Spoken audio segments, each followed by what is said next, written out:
Ce lundi, les téléspectateurs assidus de Télématin ont fait la rencontre d'un nouveau chroniqueur présent pour l'été, Brandon Waray. Ce lundi 31 juillet, CIST avec une rubrique sur les faits marquants de cette date, comme la sortie du titre Ève, Lève-toi de Julie Pietri en 1987, que Brandon Waray a fait son entrée dans la bande de l'été de Télématin. Alors que l'équipe se renouvelle à la rentrée, pour le moment, ce sont les présentateurs Maud Descamps et Samuel Olivier qui assurent le service. Et font entrer de petits nouveaux.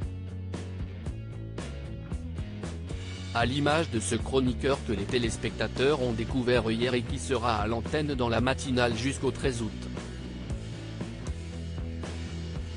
En ligne, on peut retrouver la fiche professionnelle de Brandon Waray sur laquelle il se présente comme artiste-interprète. Mais il n'est pas que ça. Découverte.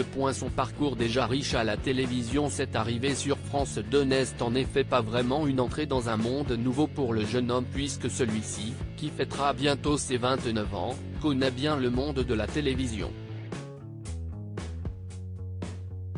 D'abord, il a certes une formation théâtrale mais a déjà joué dans plusieurs films et téléfilms, notamment les réputés Un village français à 2 reprises ou Nos chers voisins. Il a également participé à la réalisation de documentaires historiques sur le massacre du village d'Oradour-sur-Glane ou sur l'apogée d'Adolf Hitler.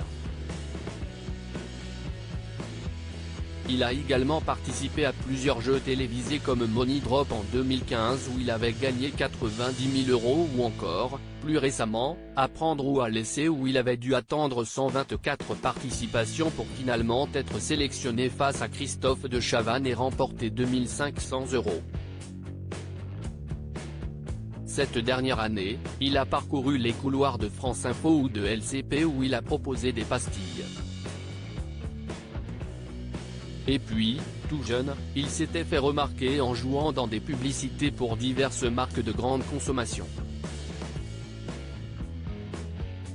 Un youtubeur spécialisé dans l'histoire sur ses réseaux sociaux, Brandon Waray se présente comme chroniqueur histoire et politique.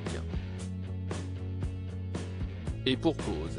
CIST également pour son statut de youtubeur que les plus curieux ont pu le connaître, jusqu'à il y a 3 ans, il partageait sur la plateforme de vidéo sa passion, l'histoire, de façon pédagogique avec ses abonnés. À la façon d'un jeune Stéphane Bern, il réalisait de courts reportages historiques sur des lieux remarquables du patrimoine français.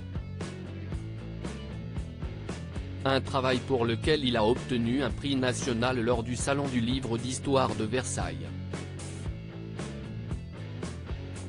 Le jeune homme, qui n'avait jamais caché son admiration pour l'animateur historique français, avait fini par rencontrer son idole en 2018 et même évoqué des projets de tournage avec lui.